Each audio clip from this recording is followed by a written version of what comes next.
Hey, real quick guys, I just want to give you an update on the RC8. I apologize, I have a lot of footage shot for the next episode, but unfortunately we had a few print failures and basically I'm having a slight issue with the wiring because the new Super Duke, a lot of the plugs are the same.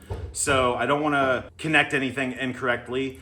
So my buddy's actually going to come over this weekend and we're going to be able to look at his 3rd gen Super Duke, get everything hooked up the right way. I don't know if you can tell, but we have our billet masters for the clutch side and the brake side. We actually have front brakes and a clutch in this thing now. I got the front sprocket on here. We're doing rear sets, all that stuff that you'll see in the next episode. I just wanted to give you a quick little update video just so you guys don't think that I'm doing other content and focusing all my time on other projects. Also, the IndyCar project is coming along great, and that's basically what I'm flopping and doing in between. So please be patient if you're here for the RC8 content. I promise it's coming. This thing is so close to being done. But if you do like the builds and you like what I'm doing here, then you definitely want to stick around for the IndyCar content because that thing is going to be sick. I also have an update on the engine for that thing, and we're not going to be as underpowered as you guys were about to roast me for. As always, thank you guys for sticking around, and the new RC8 episode will be out next week.